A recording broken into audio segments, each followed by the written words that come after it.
Министрлер кабинетинин төрагасы Адылбек Касымалиев деңизге чыга албаган өнүгүп келе жаткан өлкөлөр боюнча Бириккен Улуттар уюмунун 3-чү конференциясынын ачылышында деңизге чыга албаган өнүгүп келе жаткан 32 өлкө тобунун атынан сөз сүйлөдү. Алгач министрлер кабинетинин башчысы Адылбек Касымалиев деңизге чыга албаган 4 континентте 570 миллиондон ашык адамды түзгөн 32 өнүгүп келе жаткан өлкөнүн делегация башчыларына жана жалпы катышуучуларга президент Садыр Жапаровдун жылуу саламдарын жолдоду. Адылбек Касымалиев деңизге чыга албаган өлкөлөр бири-биринен алыс болгонуна, маданиятынын, тилинин, социалдык экономикалык өнүгүү деңгээлинин айырмачылыктарына карабастан географиялык обочолоону, транспорттук жана соодалык жогорку чыгымдар, экономикалык диверсификациянын чектелгендиги, инвестициялардын жана каржылоонун жетишсиздиги сыяктуу окшош көйгөйлөрдү баштан кечирип жатканын белгиледи. Министрлер кабинетинин башчысы бул көйгөйлөрдү биргелешип чечүү үчүн 2001-жылы Бириккен Улуттар уюмунун көмөгү менен деңизге чыга албаган өнүгүп келе жаткан өлкөлөрдүн тобу түзүлгөнүн эске алып, Вена жана Алматы иш-аракеттер программаларын ишке ашыруунун жүрүшүндө транзиттик кошуналар менен ченемдик жана келишимдик базаны түзүүдө, соода процедураларын жакшыртууда, санариптештирүүнү киргизүүдө олуттуу жылыштар бар экенине токтолуп, бирок коюлган максаттар толук кандуу ишке ашпай калганын моюнга алуу керектигин белгиледи. 2-10 жылдыктын жыйынтыгы боюнча төмөнкүлөр айкын болду. Көрүлгөн аракеттерге карабастан деңизге чыга албаган өлкөлөр эл аралык экономиканын чет жакасында калууда. Ошол эле учурда биз бул жерге Каспий деңизинин жээгиндеги Авазага биргелешкен ишмердүүлүгүбүздүн жыйынтыгын чыгаруу үчүн гана эмес, ошондой эле туруктуу өз ара байланышкан жана инклюзивдүү келечекке биргелешкен жолду белгилөө үчүн чогулдук. Буга байланыштуу 2024-2034 жылдарга карата Аваза иш-аракеттер программасы бул мурунку каталарды оңдоо, өткөн 2-10 жылдыктын сабактарын эске алуу жана деңизге чыга албаган өлкөлөргө географиялык чектөөлөрдү жеңүүгө гана эмес, ошондой эле глобалдык өсүштүн толук кандуу катышуучулары болууга мүмкүндүк берүүчү туруктуу өнүгүү планын иштеп чыгуу мүмкүнчүлүгү. Жаңы иш-аракеттер программасы бизге стратегиялык максаттуу жана натыйжага багытталган жол картасын берет, деди ал. Ошондой эле министрлер кабинетинин төрагасы Адылбек Касымалиев деңизге чыга албаган өлкөлөрдү өнүктүрүүдө өнөктөштөрдү каржылык колдоо көрсөтүүгө гана эмес, билим берүү, техникалык жардам көрсөтүү жана инвестициялык кепилдиктерди берүүгө чакырды. Адылбек Касымалиев өз сөзүндө акыркы жылдары Кыргызстан эл аралык маанидеги автомагистралдарды жакшыртуу жана өркүндөтүү боюнча иштерди жүргүзүп, ошону менен бирге аба эркиндигинин 5-даражадагы саясатын киргизгендигин жана Кытай, Кыргызстан, Өзбекстан темир жолунун курулушу, Кытайдан жакынкы чыгыш Европа жана Түштүк Азия өлкөлөрүнө эң кыска кургактык жолун ачарын, мындан тышкары Кыргызстан менен Тажикстандын Түштүк Азияга таза гидроэнергияны экспорттоого багытталган касса 1000 долбоорун белгиледи. Биз үчүн транспорттук жана энергетикалык инфраструктураны, логистиканы жана инвестициялык чөйрөнү өнүктүрүү жаңгана улуттук приоритет эмес, бул туруктуу өнүгүүнүн стратегиясынын негизги элементи болуп саналат, деди ал. Министрлер кабинетинин төрагасы Адылбек Касымалиев сөзүн жыйынтыктап жатып, бардык өлкөлөргө жалпы баалуулуктар, туруктуу өнүгүү жана гүлдөп өсүү боюнча жалпы максат аркылуу деңизге чыга албаган статусунан дүйнө менен байланышкан статуска өтүүнү каалады. Бишкекте бүгүн 5-августтан тарта 5 автобус каттамынын кыймыл схемалары убактылуу өзгөртүлдү. Муниципалитеттен билдиришкендей 101, 61, 110, 11 автобус каттамдарынын жүрүү багыттары өзгөрдү. Өзгөртүүлөр Ахунбаев көчөсүнүн, Юнусалиев көчөсүнүн, Жукеев, Пудовкин көчөсүнө чейинки бөлүгүндө жүрүп жаткан оңдоо жана реабилитация иштерине байланыштуу киргизилүүдө. Эскерте кетсек, 2025-жылы Ахунбаев көчөсүнүн, 7-апрель көчөсүнүн, Жукеев, Пудовкин көчөсүнө чейинки бөлүгү оңдолот. Ал эми 2024-жылы Жукеев, Пудовкин көчөсүнүн Чыңгыз Айтматов проспектисине чейинки бөлүгү оңдолгон. Бишкек шаарынын мэриясы жарандардан жаралган ыңгайсыздыктарга түшүнүү менен мамиле кылууну, маршруттарды алдын ала пландоону жана мүмкүн болушунча жеке автоунаалардын ордуна коомдук транспортты колдонууну өтүнөт. Рустам Кадыркулов Ысык Көл облусунун Чолпон Ата шаарынын мэри болуп дайындалды. Бул тууралуу президенттин облустагы өкүлчүлүгүнөн билдиришти. Тиешелүү буйрукка Ысык Көл облусунун акими Жапарбек Ормонов кол койду.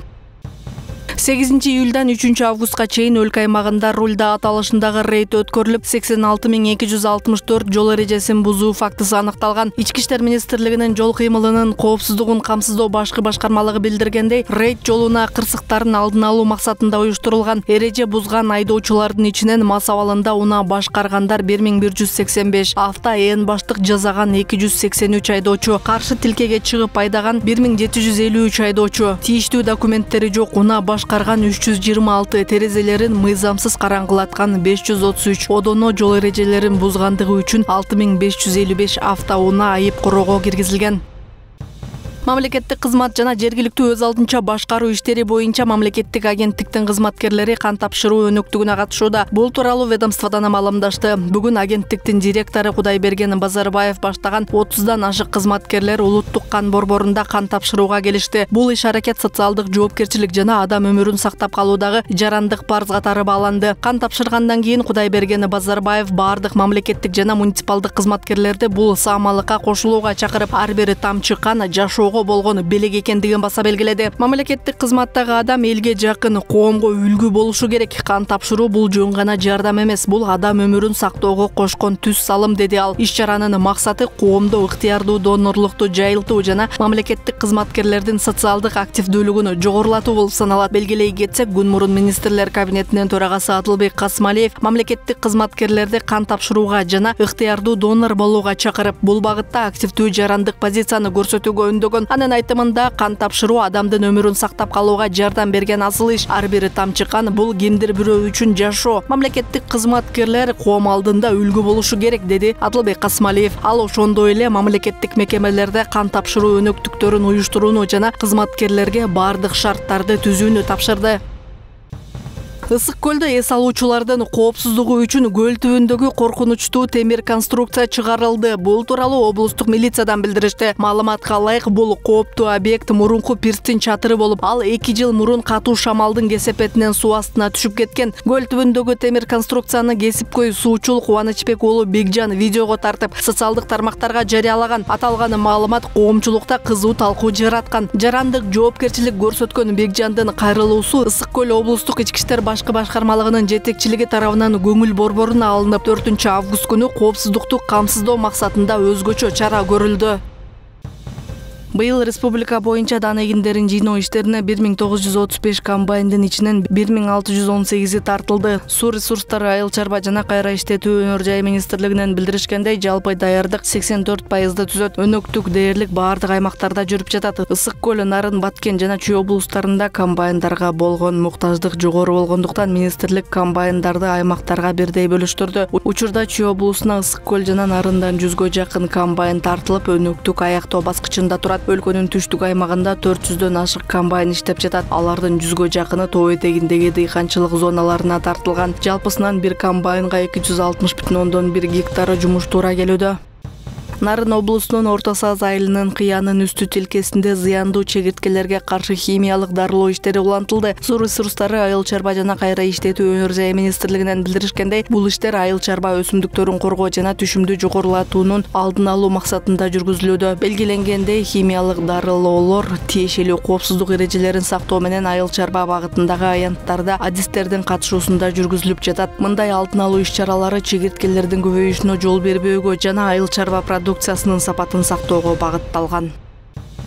НАСА 2030 жылга чейин айга 100 киловаттык ядролук реактор орнотууну тездетет. АКШнын транспорт министри жана убактылуу НАСА жетекчиси бул жумада долбоор тууралуу расмий жарыя жасай тургандыгын РИА агенттиги билдирет. Маалыматта белгиленгендей, компаниянын максаты космостук жарышта алдыда болуу. Башка бир өлкө мындай реакторду биринчи орнотсо, ал АКШнын ишине тоскоолдук болчу тыюу салынган аймакты жарыялап коюшу мүмкүн. Бул космосту ким биринчи өздөштүрөт деген чоң атаандаштык. Мунун алдында Россия менен Кытай айда биргелешкен энергетикалык станция куруу боюнча келишимге кол коюшкан. Ошондой эле Кытай 2030 жылы айга адам жиберүүнү пландап жатат. Россия Венера планетасын изилдеп, ал жакта мурда жашоо болгон болбогонун аныктоодо. Чолпон Ата шаарындагы Рух Ордо маданий борборуна рух санат, дүйнөлүк салттуу маданият жана музыка фестивали болуп өттү. Салтанаттуу иш-чарага дүйнөнүн 30дан ашуун өлкөсүнөн келген 100дөн ашуун аткаруучулар, изилдөөчүлөр жана эксперттер катышты. 1 августтан 3 августка чейин Ысык көлдө өтүп жаткан рух санат, маданият, дүйнөлүк фестивали старт алды. Ачылыш аземине министрлер кабинетинин төрагасынын орун басары Эдил Байсалов, Кыргыз эл баатыры Апас Жумагулов жана чет элден келген коноктор лентаны кесип ачып беришти.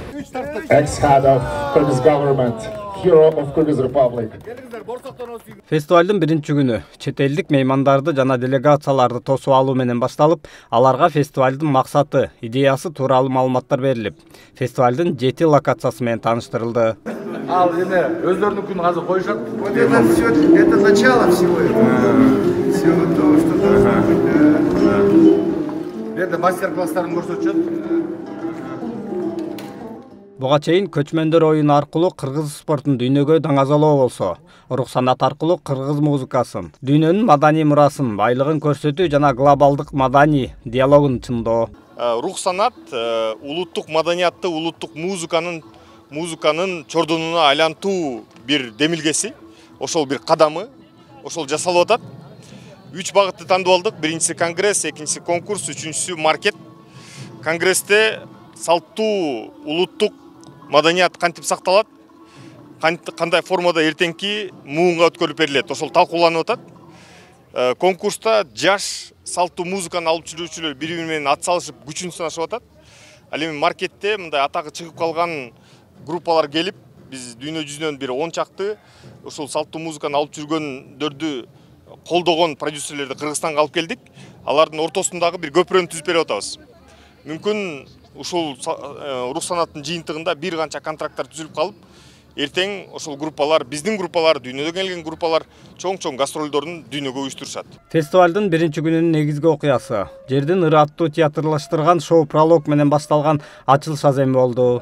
Шоу прологдон кийин 37 өлкөнүн чыгармачыл топтору катышкан салттуу парад өттү. Japan and the Kyrgyz Republic. Фестивалга министрлер кабинетинин төрагасы Адылбек Касмалиев катышып, куттуктоо сөзүн сүйлөп, расмий ачылышын ачып берди. Рух санат фестивалы сиздердин жылдызыңыздарды жандырсын. Илгертеден боз үйдүн керегесин түрүп, шамал жамгырга карабай ыр уккан, ыр жандуу элим, кыргызым түбөлүк жашасын.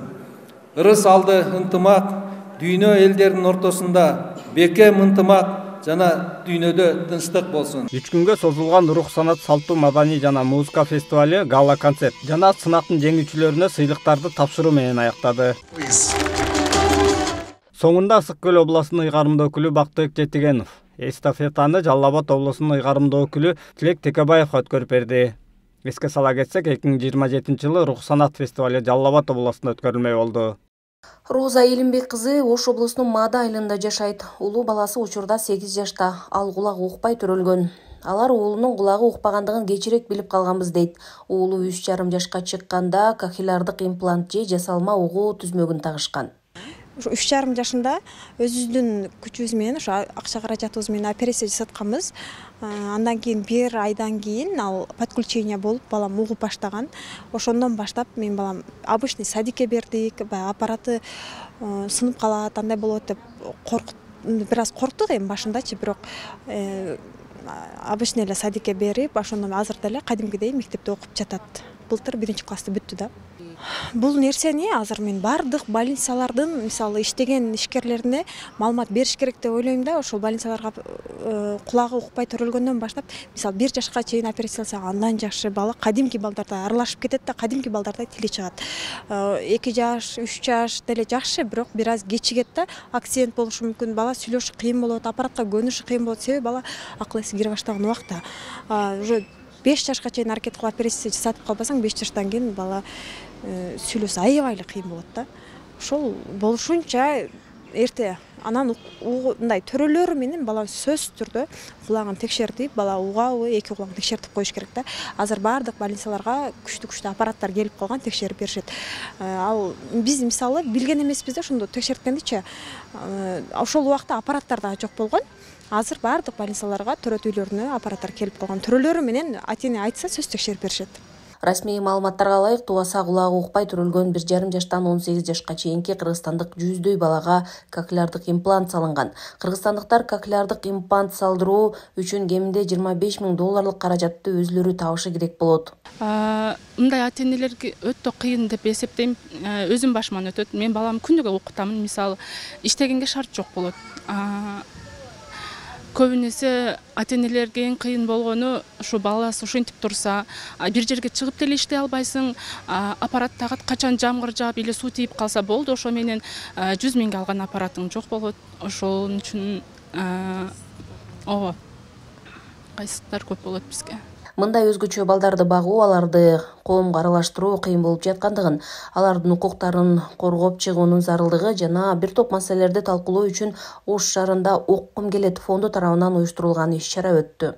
Азыркы иш-чара бул Ош областынан, Жалал Абадтан атайын ата-энелерди чогултуп, өздөрүнүн укуктарын бир аз да болсо билгени менен бирге өзүбүздүн салымыбызды кошуп кетейик деп келгенбиз. Анткени региондордо баягы бизге көп кайрылышат. Шаар жергесинде болсок дагы телефон менен ушинтип жардам бергенге аракет кылабыз. Кээ бирөөлөр ушу нормативдерди билишпейт, өздөрүнүн укуктарын билбей эле баягы балдарын 2 жылдык жана мүмкүнчүлүгү чектелген граница менен өткөрүп койгон дагы мектеп жетекчилерде болот экен.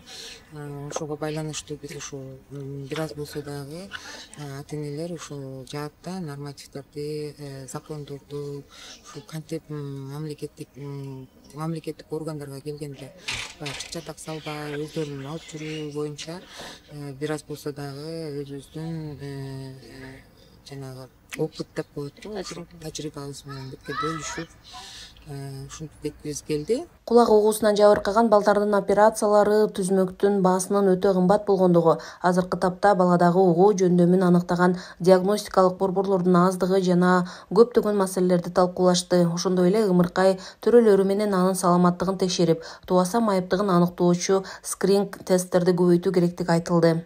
Мурун мисалы кулак ухо горла нос боюнчачы эч кандай протоколдор, нормативдер жок болсо, азыркы учурда Министерство здравоохранениядан комиссия түзүлүп, ошонун негизинде протоколдор жазылып, нормативдер аткарылып, ушинтип келатат. Эми баягы көч акырындык менен оңолот дегендей, биз ойлойбуз, что Кудай буйруса бир 3 жыл, 5 жылдын ичинде ата-энелер дагы ушинтип өздөрүнүн укуктарын билип баштаса, мамлекеттик органдарыбыз ошондой туура нормативдерди жазып, ошолордун укуктары закондук негизде иштелип калса, бул көп ата-энелер үчүн жана балдардын келечеги үчүн бир чоң салган кошумча жеңишибиз деп ойлойбуз.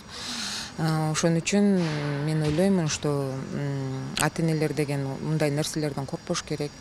Мурун бардыгы эле мүмкүнчүлүгү чектелген балдар бар ата-энелер мисалы ушул ооруган баласынын оорукчандыгын бекитип, ушинтип жүргөн болсо, азыркы учурда ушул ата-энелер кандайдыр бир өздөрүнүн укуктарын коргоп, баласынын да укуктарын коргой билсе экен деген чоң үмүттөбүз да. Кыргызстанда кулагы начар уккан же тубаса дүлөөлөр үчүн бала бакчалар жана мектептер абдан аз. Ал эми мындай ооруга чалдыккандар жыл сайын көбөйүүдө.